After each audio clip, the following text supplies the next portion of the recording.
So today we're going to talk about the drama triangle. The reality is that in every relationship, there is conflict. There's rupture, right? We're imperfect. We hurt each other's feelings. We have misunderstandings. Conflict is normal. Rupture is normal. Healthy relationships aren't about there's never any rupture, there's never any problems. No, we have our misunderstandings and we have repair. We meet together as a team and we reach resolution. We compromise for the happiness of each other. Well, that doesn't take place in narcissistic relationships. There is rupture after more rupture, and there's never repair. Think about it. Any discussion with a narcissist, first of all, you never feel like you're on the same team. It always feels like a battle, which we're going to really dissect and understand once we start talking about the drama triangle. And narcissists have all of these tactics that they use in conversations like projection, blame shifting, the silent treatment, stonewalling, DARVO, which is deny, attack, and then reverse victim and offender roles. They have all of these tactics that they bring into every conflict, but all of those tactics to me are symptoms of the narcissist being on the drama triangle. And so if we were raised with parents that did this, or if we were in long-term relationships with significant others that did this, then sometimes we can also get pulled into the drama triangle when we don't understand it, or we can wind up entering it even if the toxic person is gone because we're not understanding exactly what's happening because it's kind of been our default, right? It's all we knew with conflict. And so I know with myself, it was so helpful to learn about the drama triangle and how to not get sucked in and how to not enter it. Not that we're all perfect, right? There are times that it can happen, but we catch it faster and faster, and we learn different ways of communicating in relationships, and it helps our relationships so much. For those of you that don't know me, my name is Michele. I'm a somatic experiencing practitioner and the founder of the School of Transformation, which is where I meet live on Zoom every week and I do the inner work with survivors from all over the world of childhood trauma together. Here on my YouTube channel, we talk about what healing is about, what it looks like, the symptoms of unhealed trauma. But in the School of Transformation, we do the inner healing together. So if you're ready to take the next step, make sure you join me weekly on Zoom. I want to first share with you guys 5 things that I found really interesting when I was learning about the drama triangle. While one role might feel or resonate more with us, the reality is that once you're on the drama triangle, once you've either entered it or been sucked into it, we will tend to flip or spin around from each and every role. And the person we're in the conflict with will as well. So we're never in just one role. The role that we might identify with the most is often influenced by our go-to trauma response. So for example, if my go-to trauma response is fight, I might find myself entering the persecutor role. If my go-to trauma response is freeze, it might be victim. And if it's fawning, it might be rescuer. And something else that influences which role we might enter is our attachment style. So if we're avoidant, we can tend to wind up going into persecutor. Not that it's 100% accurate all the time. These are just generalizations. And if we are anxious, we can often identify with the rescuer or victim role as well. Even though there's only one role that is established as victim, the reality is that all 3 roles are victimized states because they all require something or someone changing outside of us in order to feel like we can have, be, or feel what we're hoping to have, be, or feel on the inside. So rather than being able to get to where we want to go with our own agency, there's this need for something on the outside to change in order to feel that. So they're all victimized states. And then the last point that I wanted to mention was that the drama triangle is a concept that psychologist Stephen Karpman introduced in the 60s to show how people take on dysfunctional roles to address conflict. And so it usually takes place in families where there was no safety being vulnerable. Kids didn't feel safe to express their needs, to express their perspectives, to be themselves.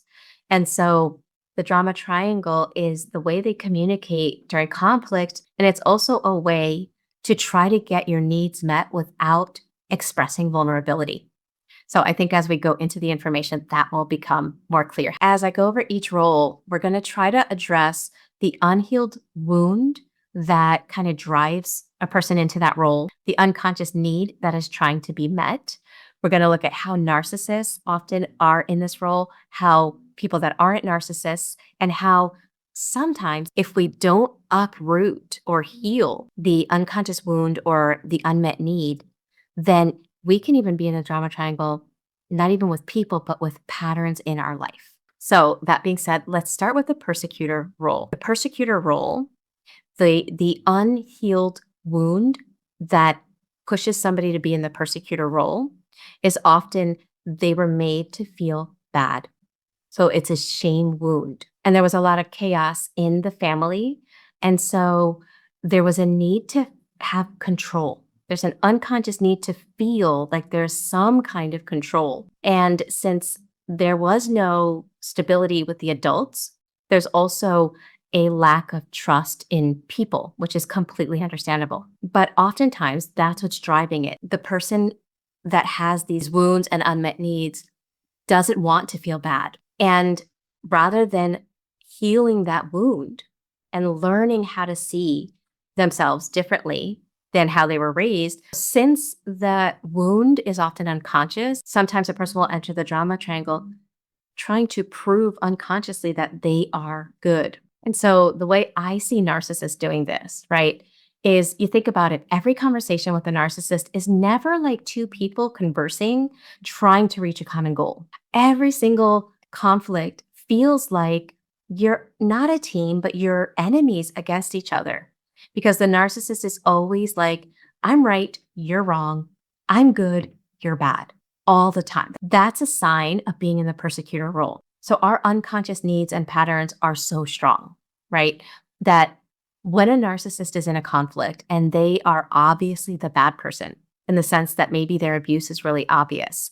This is something that I saw in my relationship, especially in the beginning when I didn't understand it and I had a much longer fuse. My ex would be out of control over things that didn't make sense. And I would still be grounded in myself. And I'd be like looking at him like, it didn't make sense what was going on. However, the more calm I was, the worse the abuse was. And what would happen over a period of time is that it would go on for so long that I would explode. I would lose my patience. I would do something. I would raise my voice. I would do something where I was no longer calm and grounded. What was happening was his need to not feel bad would cause him to create situations where the other person would act a certain way just so that he could alleviate that painful unconscious wound that was coming up in his body. That's what narcissists do. They'll provoke you to feel what they don't want to feel, and then they feel better. We then step into persecutor role because we're so angry, we can't take it anymore. We act in ways that are outside of how we usually are. And then the narcissist flips the victim role. Like, look at you. I can't believe you're treating me like this. So that's a common game that they play when you're on the drama triangle. You see that constant flipping from persecutor to victim where we're switching all the time. Now, somebody that is not a narcissist can also enter the drama triangle if, again, there was no stability in their childhood, there was no adult providing the boundaries and guidelines of safety. And so if you had to grow up kind of being the adult, you really needed to cling to your truth. And that's totally understandable. And if you have an avoidant attachment or a go-to fight response, you might find yourself in a persecutor role. And the way this might show up by always pointing out when someone else is wrong and you're right, or pointing out incompetence. And again, the reason for that is that there was this lack of being able to trust others. And so you had to trust yourself so much that pointing out incompetences in others and where they're wrong gives a sense of safety. It gives a sense of control. It gives a sense of I'm trusting me. Where it draws the line from just feeling right and the other person is wrong and being on that persecutor role is when you need that other person to either say something or react or recognize it. Like you need them to know it and recognize it. So there's a need outside of you in order for you to feel okay with what's happening. There's that need for the outside to change in order for you to be okay. That's when it shifts into the persecutor role. Okay, so let's shift into the rescuer role, which can be challenging to notice because a lot of us like to give and we like to do for other people. And not every time we're doing for somebody or helping somebody out means we're in the rescuer role. So, this one really, we need to strengthen our self inquiry and self awareness to really be able to spot it. So, the unconscious needs and wounds of a rescuer are oftentimes we were made to feel like we were human doings instead of human beings. And our worth was dependent on how we helped our parent or how we showed up to make them feel okay. And by doing that for them, and stifling our needs, basically the fawn response, right? Stifling ourselves to make them okay so that we could have connection and safety. So we never got connection and safety simply by existing. And so that's what often drives the rescuer role. So the wounds are I'm alone, I'm going to be abandoned if the other person doesn't find me worthy, if I'm not doing enough, then I'm going to be abandoned. So those are some of the wounds that are there as well. The way narcissists show up in the rescuer role, there's two ways, right? Because again, this is all about getting unmet needs met without actually knowing and addressing them or taking ownership for our needs as well. And I say that not in a shaming way. It's just an unconscious thing that takes place. We're not choosing to do that. So we really have to give ourselves grace with this. The way I see it with narcissists, I see them doing or shifting into the rescuer role in two different ways. Obviously, there are plenty other ways as well, but these are the two that come to mind. The first way is through love bombing. When a narcissist is love bombing, their need to connect, right? They have this need to connect and get their narcissistic supply. To meet that need, they can use their cognitive empathy to see what your needs are. They have a very good way of knowing or sensing into your unmet needs. And so they enter a relationship healing your unconscious wound in an effort to get their unconscious wounds and needs met as well without ever talking about them. So they love bomb and they go over the top. And to somebody that has unhealed wounds, maybe a victim, right? In a victim state, that just feels amazing and it's like a magnet. Another way that I see narcissists slip into the rescuer role is when they have pushed you so far that now you are going to leave. You have one foot out the door and they work hard to try to get you back. They create these hurt and rescue missions. Seems like they're trying to connect, when in reality, it's not about real connection. It's about their need for narcissistic supply. So that's how they do it. People that are not narcissistic, how might we kind of fall into that rescuer role? Some signs are when we are overly focused on how other people perceive us. For example, if my husband now does something that offends me or hurts my feelings, it's very easy for me to be like, hey, when that happened yesterday, like that really hurt my feelings. I don't have to think about it for hours. I don't have to speculate. I don't have to create a secret formula to be able to express myself in hopes that he gets it and then we're okay. I already have that safety and that connection.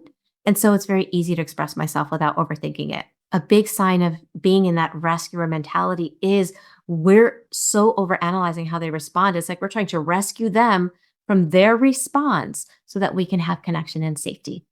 But when I was with my ex, it would take me hours to think, how can I say this? No, if I say this, he'll think this, he's going to say that, and then this is going to happen, and that's going to happen. So why is that rescuer? Well, because rather than just allowing myself to take care of my needs, I'm more concerned with how they're going to take it. And I need to make sure I do something so that they handle it okay, because then if they're okay, then I can have the safety and connection. So that's why that's rescuer. Another sign that we're in rescuer. And this can be hard to spot. This one is really hard, rescuer, because we like to give. And not every time we're giving or helping somebody means that we're in rescuer role. But anytime we are feeling superhumanly positive and superhumanly healed and superhumanly compassionate and ready to give and ready to help somebody, that over the top that has us just giving and thinking about people even when they're not asking for help. And we're just always thinking about other people's problems and how we can help them. Oftentimes, subconsciously, we're bypassing the vulnerable emotions that weren't safe to feel in childhood, right? That behavior of, I'm not going to look at my stuff because that's uncomfortable, but I'll look at yours and I'll help you with that, feels comfortable because that's what we had in childhood. So, this is a hard one to spot, and it really takes a lot of self inquiry and self awareness to see, well, am I doing this because I'm bypassing things that I'm not used to being with in order to help somebody else? And one more sign that we can look for is if when we are giving, is it because we are doing it because we want to, or is there an underlying motive of, if I do this, then they're happy with me, then we're connected, and then I'm safe, right? If it's just, I'm going to do this because I want to and it feels good, then that's just giving. Rescuing is stifling or not taking care of our needs in an effort to take care of others because it's meeting that unconscious need of connection and safety. And it helps us to overcome a fear of abandonment. Oftentimes, the unconscious wound that drives victim mentality can be a fear of abandonment as well as a need for connection and safety. So, again, a lot of the wounds and the unconscious material in all three roles are the same. And so, what determines which role we wind up gravitating to more is often determined by, again, our attachment style and our trauma response. So, just throwing it out there, if you're like, well, hey, that's the same as this role. Yes, it's very true. A lot of the unconscious wounds are similar. So there are these unconscious wounds, right? That am I worthy? Do I matter? Am I enough?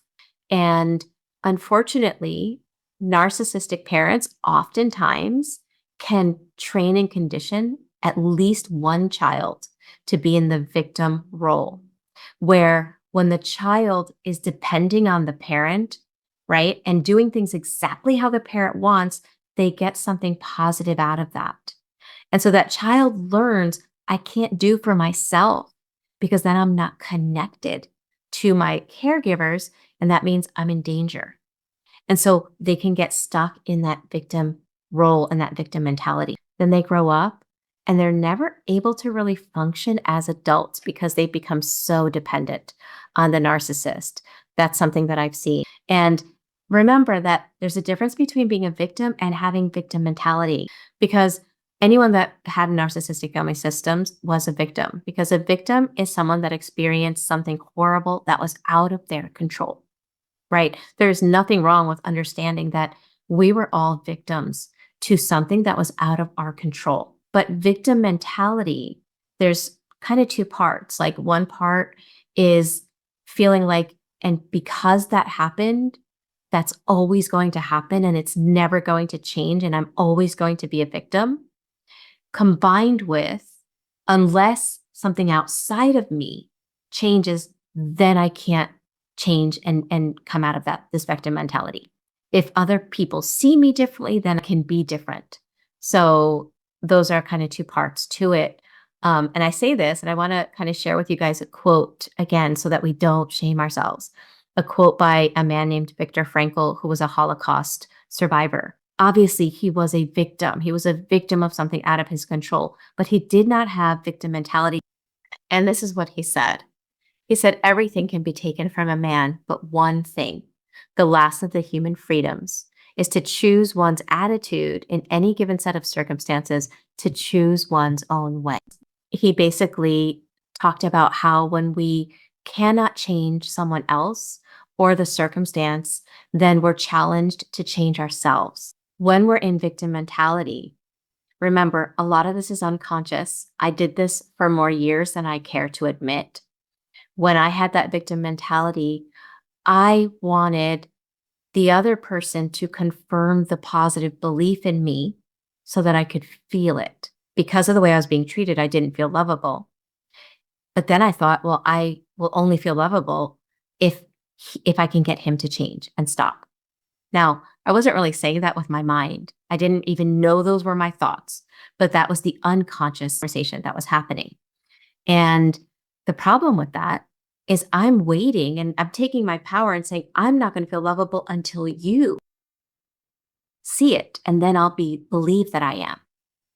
And I'm bypassing my painful beliefs, my vulnerabilities. I'm not tending to them. I'm hoping the other person will, because at one time that was my life in childhood, right? We couldn't take care of our wounds, and then that gets stuck. We get stuck in that victim mentality, that learned helplessness. Now, some ways the narcissist shows up as a victim is when you call them out, right? Anytime you want to show your perspective that something about their behavior is painful, instead of owning it and looking at themselves realistically, they play the victim and make you feel bad for even saying something about them. Another way that I see that they show up as the victim is in their smear campaign. They don't smear the way we tend to think. They play the victim by acting like they care so much and they love you so much. And yet, you're this person that's causing all these problems, but they still love you. And so there they are in that victim mentality. Some ways that victim mentality shows up for people that are not narcissists, again, not recognizing that the one thing I have the power over is my reaction. If, for example, let's say I have an unconscious wound or an unhealed wound of I am unworthy and I'm not lovable. My focus is in trying to get my partner or my family members to see my worth, to see that I am lovable so I can feel it. And it's almost like I feel as if I'm not capable of feeling that for myself unless I get their stamp of approval. And again, that comes from years of them training you to need that and training you and conditioning you to stay in that victim mentality, that you can't feel about yourself anything positive unless they give you permission. We can wind up on the drama triangle as a victim, even outside of relationships. For example, if I have an unconscious need that I don't matter, I'm unworthy, and my patterns in my life may just always be confirming it. My self-care or lack of self-care is always reaffirming it. And then I'm stuck thinking, well, because I can't do that, that means I'm not lovable. Because look, I'm not doing that self-care. And again, it's very dependent on the outside changing in order for us to own or heal the wounds that are inside. And one last way that we can be in a victim role with something other than a person is, for example, we may be out of the relationship with the narcissist, and the sad reality is that there's very little retribution. There's very little justice that takes place when it comes to narcissistic relationships. I know how hard that is. I used to tell people I felt like my ex could walk through walls. He could do anything and get away with it, and it was very disheartening. Um, but we can stay in the victim role when this happens, when we kind of get this mindset that somehow if I heal, if I let it go and I get on with my life, that somehow that's letting that person off the hook. They're not really getting to know and see what they did and face what they did. And so, again, the whole thing with the drama triangle is needing something outside of us to take place in order for us to be able to be okay. Unless that person suffers for what they did to us, we can't be okay. And we really have to realize that that keeps us stuck. And sadly, to the narcissist, they like that. They're not they're not learning anything. It's not getting to them. If anything, it feeds their narcissistic supply because they're like, wow, look how powerful I am. I broke that person 10 years ago and they're still stuck. I must be so powerful. Sadly, that's how they see it. And so we break out of that victim mentality when we realize We don't need anything from that person in order for us to heal.